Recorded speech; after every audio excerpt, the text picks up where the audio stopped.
Could the women behind medieval thrones be more than just symbols of power? Could they be intellectual giants, bookworms, and literary trailblazers in an era often painted as dim? You bet they could. From the 9th to the 15th century, these queens weren't just ruling kingdoms. Some were quietly, or not so quietly, shaping the very flow of knowledge and culture. Number 12. Emma of Normandy, Queen of England and Denmark. Emma of Normandy, a woman who wore 2 crowns and played a masterful game of medieval politics, wasn't just surviving the cutthroat world of Anglo-Saxon and Danish courts. She was shaping narratives and influencing history through her intellect and patronage. Born around 988, she was the daughter of Richard the Fearless, Duke of Normandy. Her early life would have been steeped in a relatively sophisticated court where education, though not universally widespread, was valued among the elite. Emma's education likely included Latin, necessary for religious texts and diplomatic correspondence, along with a foundational knowledge of statecraft, history, and theology, crucial for a woman destined for a royal marriage. Her story truly begins when she married Ethelred the Unready, King of England, in 1002. This was a political alliance, but Emma quickly proved to be more than just a pawn. She bore Ethelred several children, including the future King Edward the Confessor. Emma's intellectual curiosity and strategic mind became even more evident after Ethelred's death and the subsequent Danish conquest of England. In an extraordinary move for the time, she married England's new conqueror, Canute the Great, in 1017. This second marriage solidified her position as a powerful queen, now of both England and Denmark. Her ability to navigate these treacherous political waters, often with shifting loyalties and competing claims to the throne, speaks volumes about her intelligence and astuteness. It is during this period that her literary patronage truly shines. Emma understood the power of stories and public image. She famously commissioned the Encomium Emmae Reginae, a Latin text written in the 1040s, which served as a crucial historical and propagandistic account of her life and the reigns of Canute and her son Harthacnut. This encomium is not just a historical document.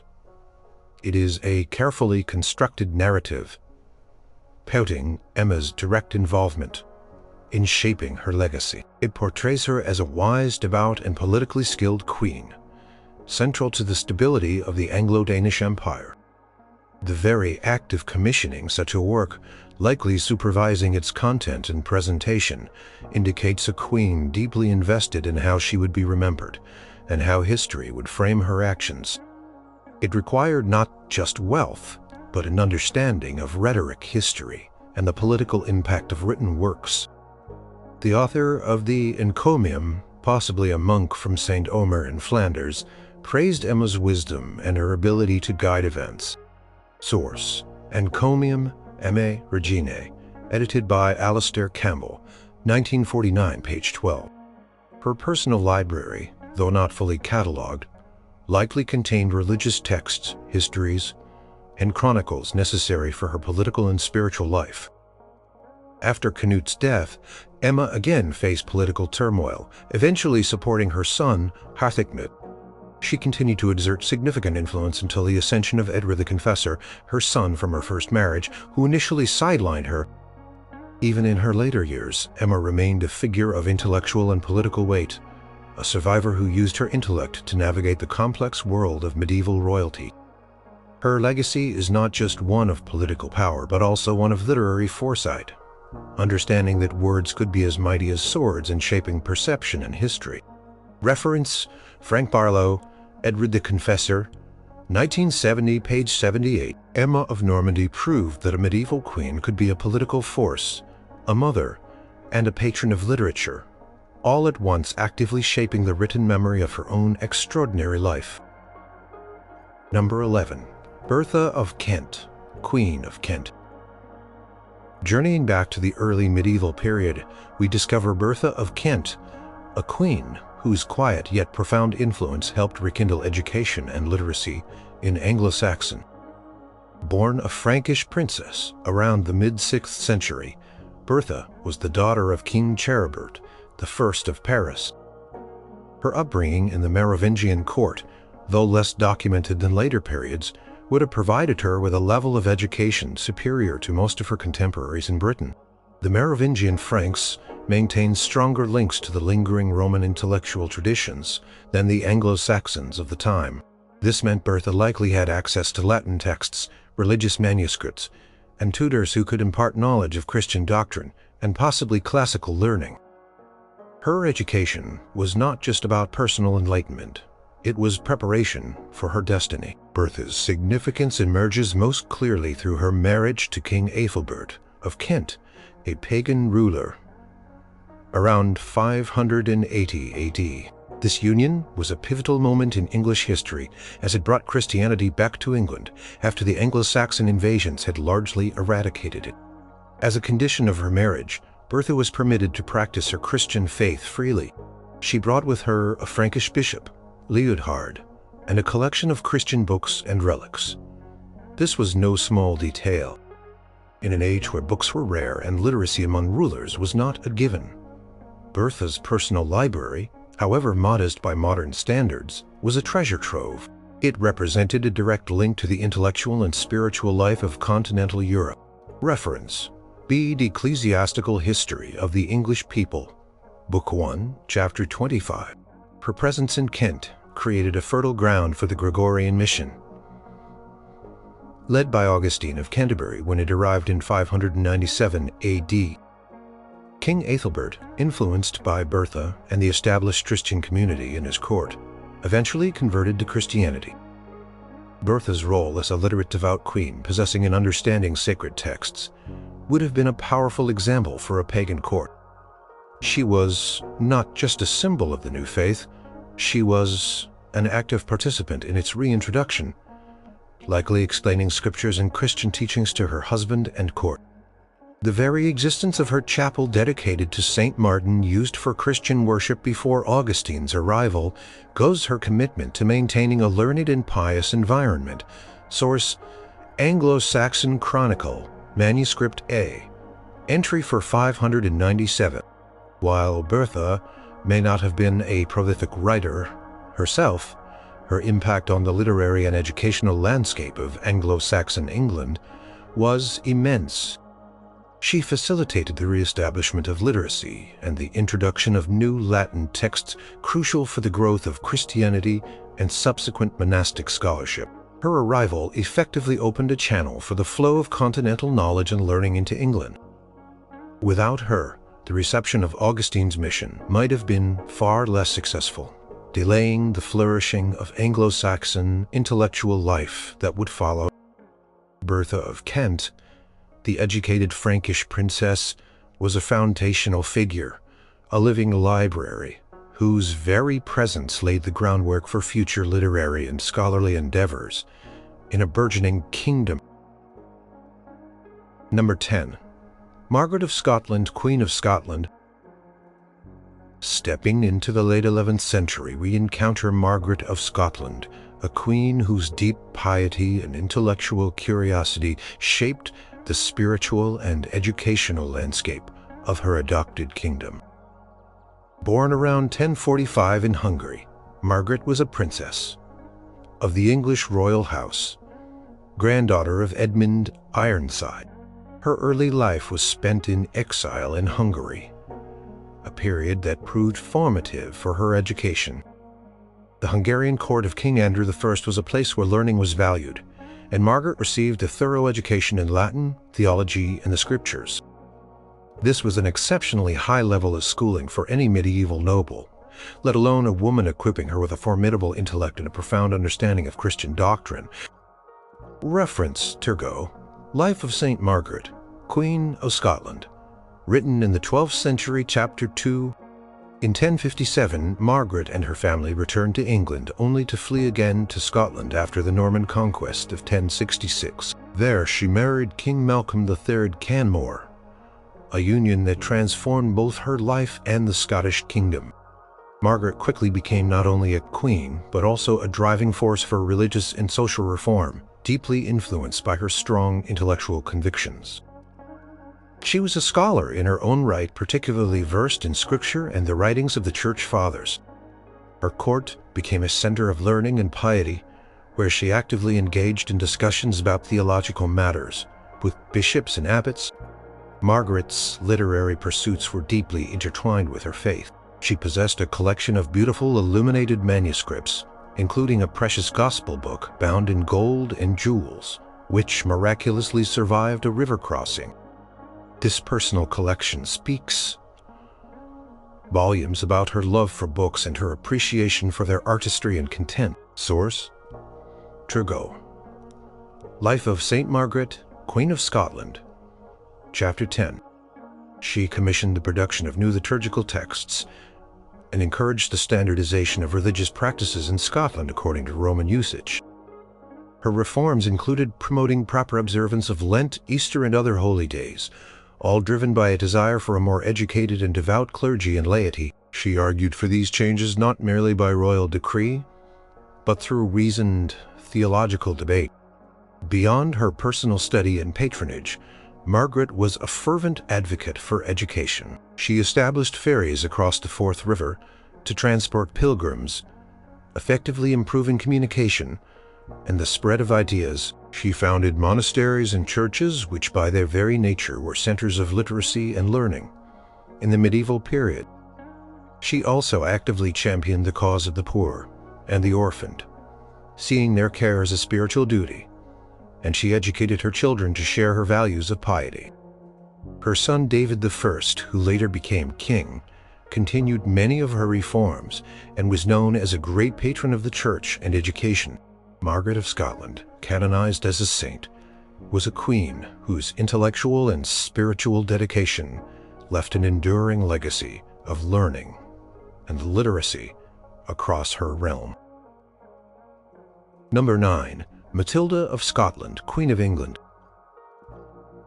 Moving into the 12th century, we find Matilda of Scotland, Queen of England, a monarch whose intellectual pursuits and charitable endeavors were deeply intertwined with her personal history.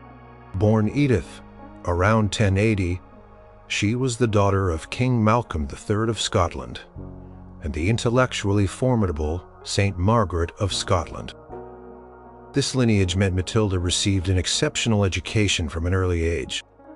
She was sent to Romsey Abbey and later to Wilton Abbey, both prestigious English nunneries, where she was educated by nuns who were among the most learned women of their time. She was trained in Latin, history, mathematics, music, and the liberal arts, becoming proficient in biblical studies and classical literature. Reference: William of Malmesbury, Gesta Regum Anglorum, Book the 5th. Chapter 400. Matilda's scholarly background made her an unusual match for King Henry I of England, son of William the Conqueror. Their marriage in 1100 was politically strategic, uniting the Norman conquerors with the old Anglo-Saxon royal line through Matilda's mother. However, Matilda brought more than just legitimacy to the throne. She brought an intellectual vitality that influenced Henry's court. She adopted the Norman name Matilda, also known as Maud, upon her marriage, while Henry himself was known as Beauclerc, fine scholar. Matilda was his intellectual equal, if not his superior in certain aspects of her learning. Her deep understanding of theology and law is evident in her correspondence and her patronage. Matilda was a significant patron of scholars, writers, and poets. She corresponded with Anselm of Canterbury, one of the most important theologians of the age, on matters of theology and ecclesiastical politics. Their letters reveal her grasp of complex religious arguments and her engagement with the intellectual currents of her time. Source: The Letters of St. Anselm, edited by Walter Froelich, 1990, Volume 3, Letter 318.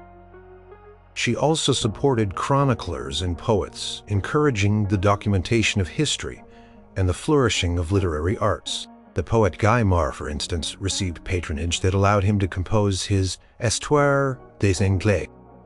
Matilda's legacy also lies in her practical application of her learning for the public good. She was instrumental in improving infrastructure, building bridges, and establishing hospitals for the poor and sick. These were not just acts of charity, but required administrative skill, knowledge of architecture, and an understanding of public welfare, subjects that would have been part of a broad education. Her focus on education extended to her own children, especially her daughter Matilda, later Empress Matilda, who would go on to be a formidable political and intellectual force in her own right. Matilda of Scotland, often overshadowed by her powerful husband and famous daughter, was a queen who quietly championed learning and put her considerable intellect to work for the benefit of her kingdom, proving that intellectual strength could be a quiet and enduring force. Number 8. Melisenda of Jerusalem, Queen of Jerusalem. In the exotic and turbulent landscape of the Crusader states, Queen Melisenda of Jerusalem emerges as a remarkable figure of intelligence, political acumen, and significant cultural patronage. Born in 1105, she was the eldest daughter of King Baldwin, the second of Jerusalem, and Morphia of Melitene. Her upbringing in the unique hybrid culture of Jerusalem, a blend of Eastern and Western influences, ensured she received an education far beyond the norm for most medieval women. She was trained in Latin, French, and likely some Arabic essential for diplomacy in the Levant. Her tutors would have instilled in her a strong understanding of history, theology, and the complex political dynamics of the Crusader kingdom. Reference: William of Tyre. A History of Deeds, Done Beyond the Sea, Book the 14th, Chapter 15. Melisenda's education was not merely academic, it was practical. She was groomed from a young age to rule, being designated as her father's successor, an unusual move in a patriarchal society. When she ascended the throne in 1131, initially as co-ruler with her husband, Fulk of Anjou, she proved herself to be a highly capable and intelligent monarch. Her reign, lasting over 30 years, was marked by political intrigue, military campaigns, and a flourishing of arts and letters under her patronage. Her ability to navigate complex alliances, maintain stability, and command respect from both Western lords and Eastern potentates testifies to her sharp mind and diplomatic skills. It is Melisenda's patronage of the arts, particularly illuminated manuscripts and chronicles, that truly sets her apart as a literary queen. She commissioned some of the most exquisite works of art produced in the Latin East. The most famous example is the Melisenda Psalter, created between 1131 and 1143. This magnificent illuminated manuscript is a masterpiece of Crusader art, showing a fusion of Byzantine, Islamic, and Western artistic styles. The very act of commissioning such a luxurious and intricate book, and the careful selection of its artistic and textual content, demonstrates Melisenda's deep appreciation for intellectual and artistic endeavors. Source: Yaroslav Folda, Crusader Art in the 12th Century, 1995, page 148. Beyond the Psalter, Melisenda supported the writing of histories, encouraging chronicles that documented the Crusader kingdom. She was a woman who understood the importance of documentation and narrative in solidifying her family's legacy and the kingdom's identity. Her court was a hub for scholars and artists who found an intelligent and generous patron in their queen. She was not just a ruler. She was a cultural arbiter, fostering an environment where learning and artistic expression could thrive, even amidst the constant threat of war. Melisenda of Jerusalem, a queen of a unique kingdom, stands as a testament to how intellect and literary appreciation could flourish in even the most challenging corners of the medieval world, leaving behind a legacy of beauty and knowledge. Number 7. Constance of Aragon, Holy Roman Empress and Queen of Sicily. In the late 12th and early 13th centuries, Constance of Aragon emerged as a queen whose formidable intellect and literary sensibilities left a significant mark across the Mediterranean. Born in 1179, she was the daughter of King Alfonso II of Aragon and Sancha of Castile. Her upbringing in the sophisticated court of Aragon, a region known for its vibrant cultural exchange between Christian, Muslim, and Jewish traditions, ensured she received a comprehensive education. She was fluent in Latin, Castilian, and Aragonese, and likely understood other Romance languages. Her studies would have included history, theology, and the burgeoning fields of law and courtly literature. This multicultural environment shaped her into a queen with a broad intellectual horizon. Reference Peter of Lévaux de Cernay, Historia Albigensis, edited by Pascal Goubin, and Ernest Lyon, 1926–1930, Volume 2, page 10. Constance's life was a journey across powerful European courts. Her first marriage was to King Emmerich of Hungary, making her Queen of Hungary. After his death, she found herself a young widow with a young son. However, her intellectual prowess and strategic value did not go unnoticed. In 1209, she married the rising star of European politics, Frederick II, who would become Holy Roman Emperor and King of Sicily. This marriage brought her to the dynamic, intellectually charged court of Sicily, a place where Norman, Byzantine, and Islamic cultures intermingled, fostering an environment of unparalleled scholarship and scientific inquiry. In the West, Constance thrived in this intellectual atmosphere. She was known for her personal library, which contained a diverse collection of manuscripts, including not only religious texts, but also works of history, philosophy, and poetry. She was an avid patron of troubadours, the lyric poets of the Provençal language, who often performed at her court.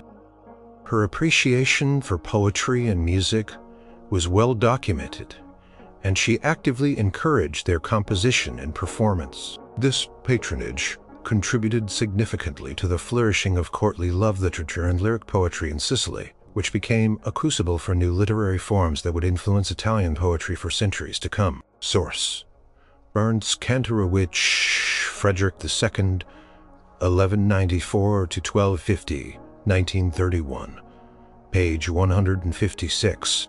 While Frederick II was often portrayed as the ultimate intellectual monarch, Constance was his discerning partner, sharing his intellectual curiosity and often challenging him in learned discussions. Her own intelligence was recognized by contemporary chroniclers who noted her wisdom and diplomatic skill. She was not just a recipient of culture, but an active participant in its creation and dissemination. Her ability to navigate the complex political landscape of the Holy Roman Empire and Sicily, coupled with her deep engagement with the literary and intellectual movements of her time, paints a picture of a queen who is truly a woman of letters and a patron of the mind. Constance of Aragon, a queen who spanned kingdoms and cultures, demonstrated how profound intellect could intertwine with power to foster a vibrant literary scene in the heart of medieval Europe. Number 6. Joanna I of Naples, Queen of Naples. Jumping to the mid-14th century, we encounter Joanna I of Naples, a queen whose long and tumultuous reign was nonetheless marked by a deep commitment to culture, learning, and the arts. Born in 1326, she inherited the Kingdom of Naples in Provence, becoming queen in her own right at the tender age of 16. Her education was undoubtedly comprehensive, tailored for a monarch destined to rule. She would have been trained in Latin, French, and Italian, along with history, law, theology, and the intricacies of statecraft. Her court in Naples was one of the most culturally vibrant in Europe, a magnet for scholars, poets, and artists, reflecting her own intellectual inclinations. Reference: Émile Leonard, Histoire de Jeanne, Reine de Naples, Comtesse de Provence, 1843, Volume 1, page 112. Joanna's reign was plagued by political instability, family feuds, and accusations, including complicity in the murder of her first husband, Andrew of Hungary. Despite the constant challenges to her authority, Joanna never west of her personal life, Joanna never wavered in her patronage of learning. She understood that a flourishing intellectual environment could bring prestige and stability to her court. Her personal library was extensive, housing not only religious texts but also works of philosophy, poetry, and classical literature. She actively engaged with these works, reflecting a genuine intellectual curiosity. Her court was a haven for some of the most brilliant minds of the age. Giovanni Boccaccio, the famous Italian writer and humanist, spent time at her court and dedicated some of his works to her. While he might have exaggerated her literary skills for flattery, his presence and the dedication of his works to her underscored Joanna's reputation as a patron of literature. Petrarch, another giant of early Renaissance humanism, also visited her court.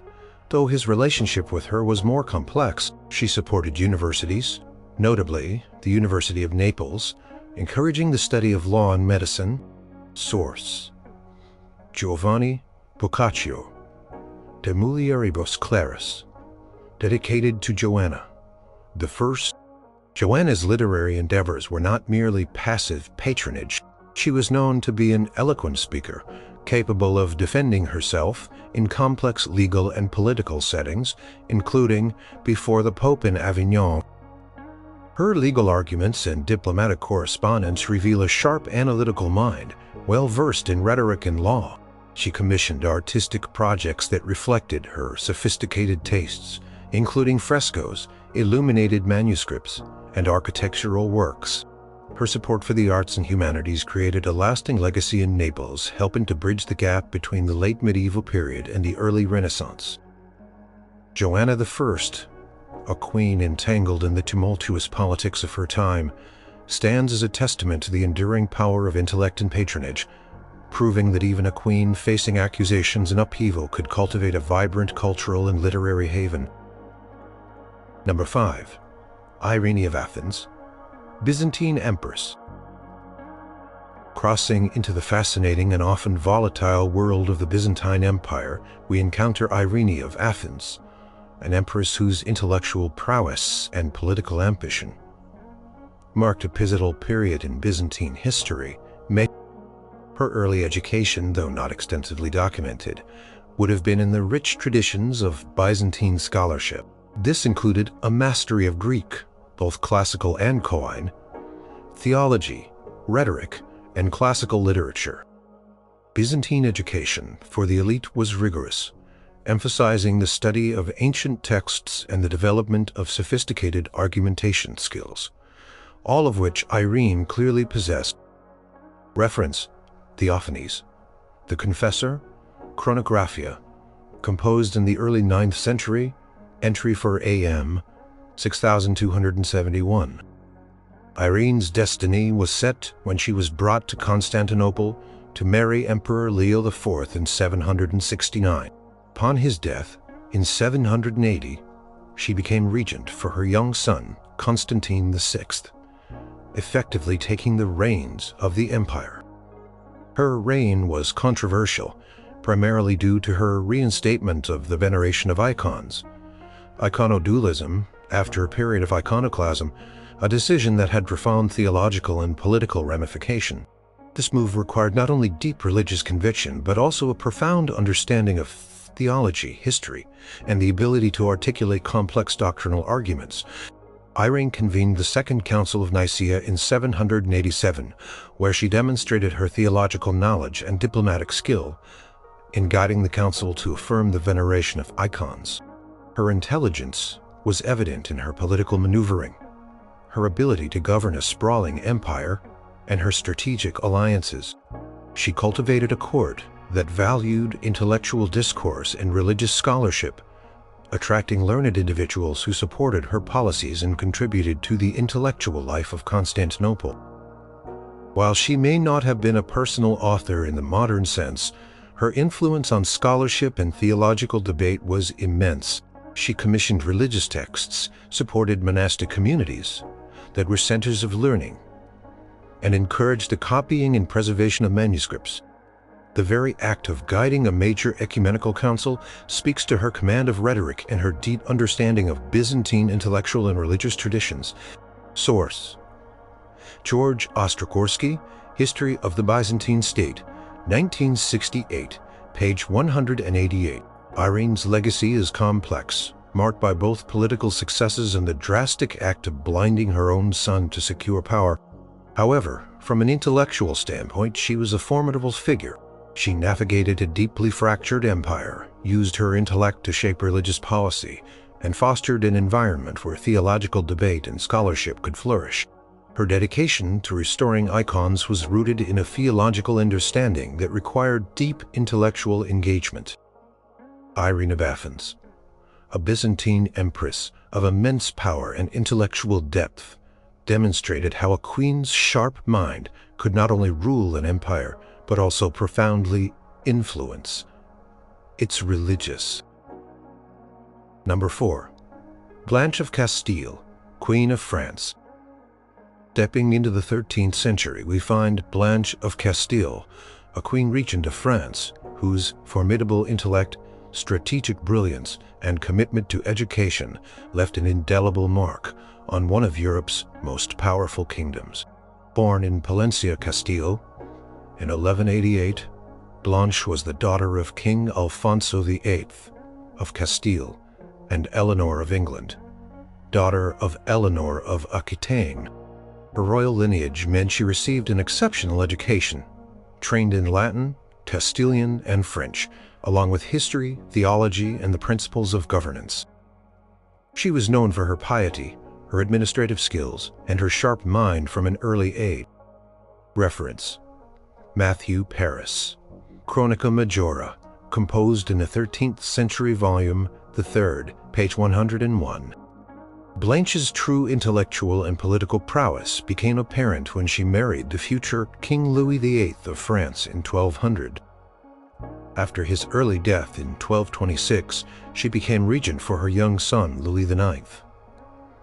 Later St. Louis. This was a period of immense challenge, with powerful nobles seeking to undermine royal authority and the ongoing Albigensian Crusade in the south.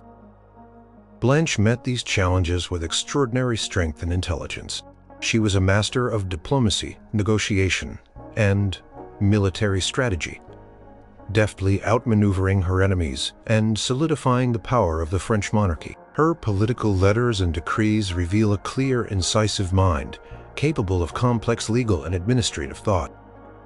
Beyond her political acumen, Blanche was a profound patron of education and illuminated manuscripts, fostering a flourishing intellectual court. She personally oversaw the education of her children, ensuring that Louis IX received an upbringing that prepared him for both spiritual and temporal leadership, emphasizing his piety and his commitment to justice. Her own library was extensive, filled with religious texts, chronicles, and philosophical works. She commissioned numerous exquisite, illuminated manuscripts in prayer books, which not only served her personal devotion, but also coquetted the artistic and intellectual capabilities. Fort Jean de Joinville, Life of St. Louis.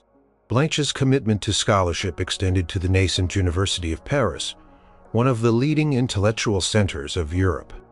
She supported scholars and encouraged theological and philosophical debate. Her court was a magnet for learned individuals, reflecting her own deep respect for knowledge. Her patronage helped define the artistic and intellectual style of the High Gothic period in France. She cultivated an environment where literacy, both secular and religious, was encouraged among the nobility, believing it was essential for good governance and moral living. Blanche of Castile, a queen who wielded power with exceptional intellect and piety, stands as a towering figure who not only secured her son's throne, but also nurtured a vibrant intellectual and literary culture in the heart of medieval France. Number 3. Elellanar of Aquitane, Queen of France and England. When we think of medieval queens, Elellanar of Aquitane often springs to mind, a figure synonymous with power, independence, and a remarkable.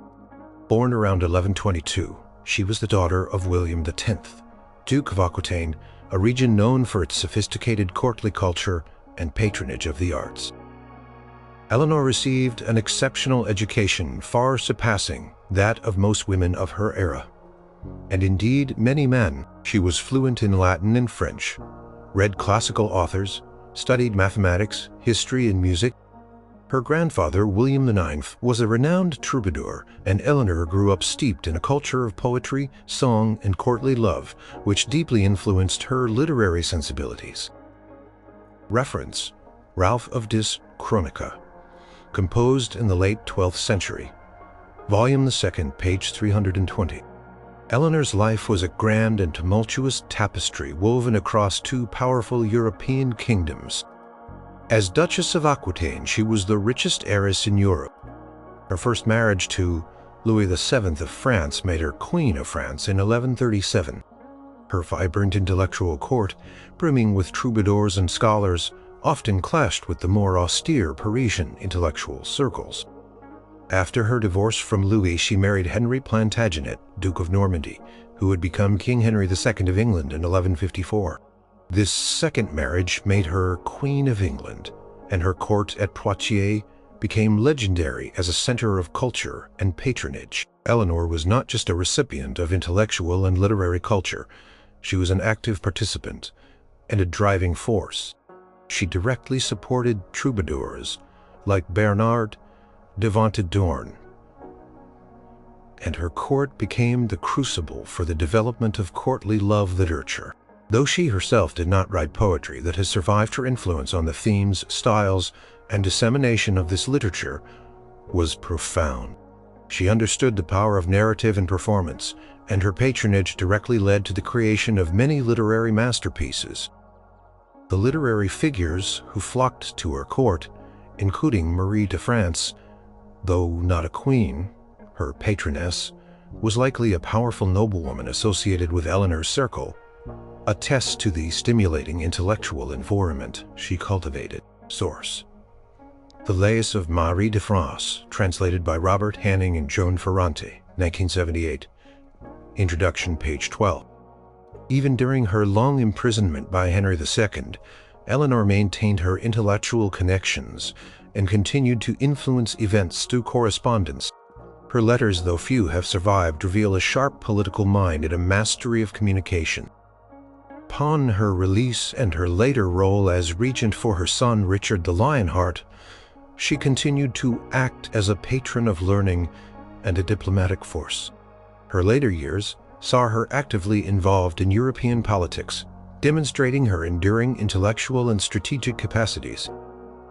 Eleanor of Aquitaine, a queen of unparalleled influence, demonstrated that power and intellectual passion could not only coexist, but could also drive the cultural tides of an entire continent, leaving an enduring legacy of poetry, chivalry, and enlightened thought.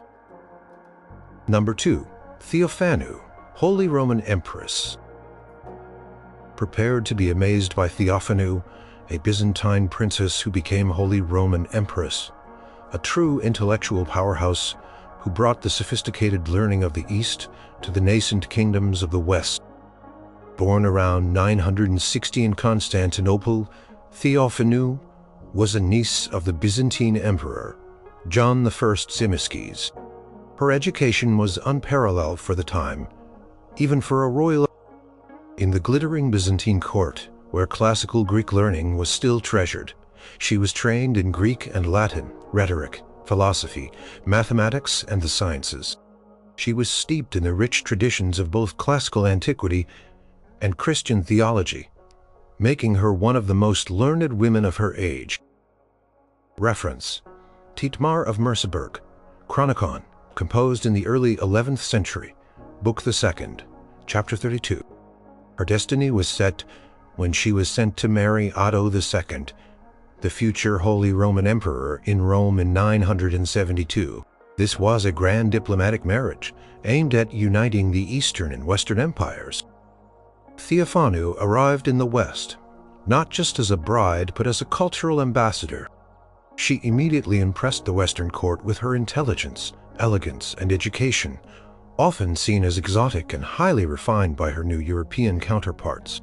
She was crowned Empress, and her influence on the Ottonian court was profound, bringing a new level of sophistication and intellectual rigor. Theopanu was known to be highly literate and actively promoted learning. She brought with her a substantial library of Greek manuscripts, which were rare and highly prized in the West. Her court became a center for scholars and artists who were eager to learn from the Byzantine tradition.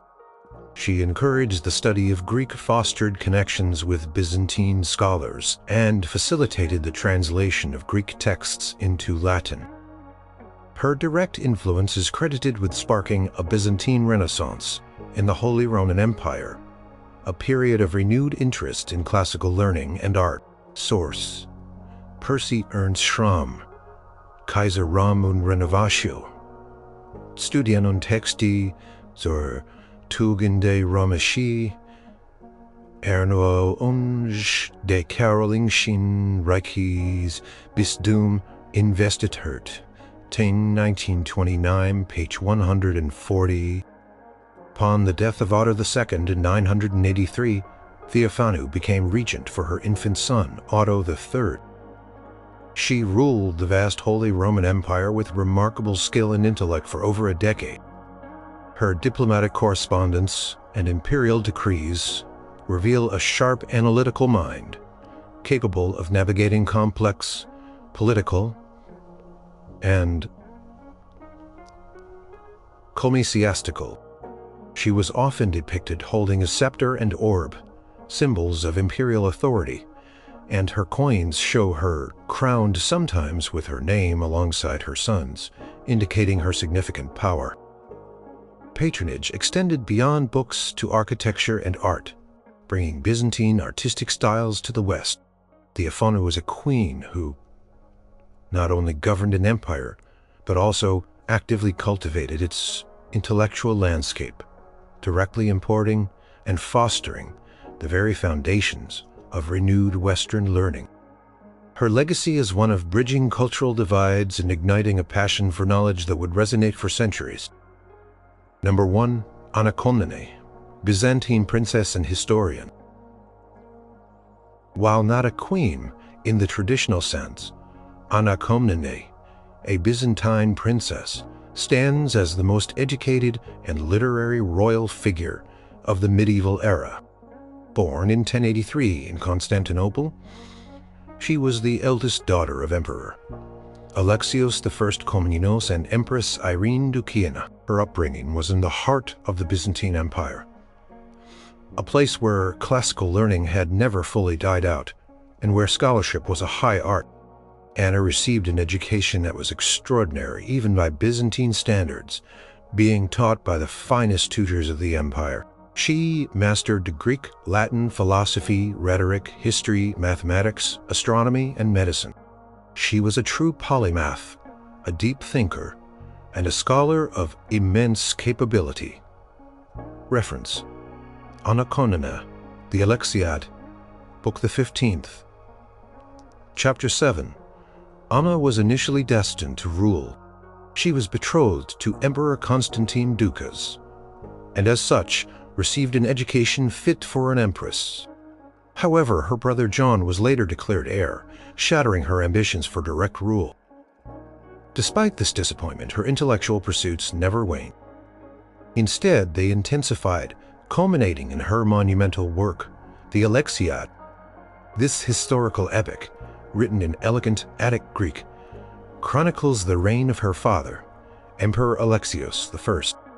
It is not merely a biography. It is a sophisticated historical analysis, filled with military strategies, diplomatic maneuvers, and character sketches, all presented with a profound understanding of rhetoric and classical literary style.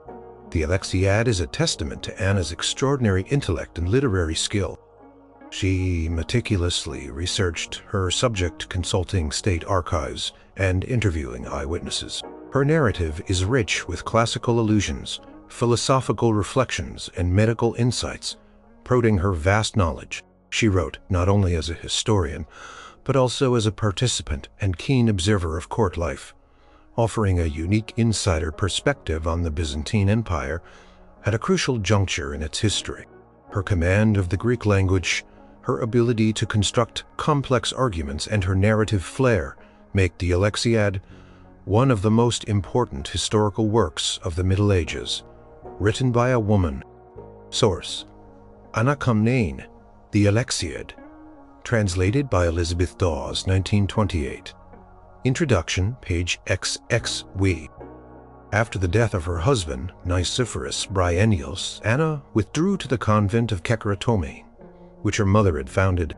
Even in monastic life, she continued her scholarly work, presiding over an intellectual circle. She supervised the copying of manuscripts and engaged in learned discussions. Her ambition to rule might have been thwarted, but her ambition to leave an intellectual legacy burned brightly. Encomium's life shows that even in the Byzantine court, a woman of royal blood could transcend political limitations through sheer intellectual brilliance and dedication to scholarship, leaving behind a literary masterpiece that continues to be studied and admired today. She stands as a shining example of medieval female intellectual achievement, demonstrating that the pursuit of knowledge and the creation of lasting literature were not exclusive to men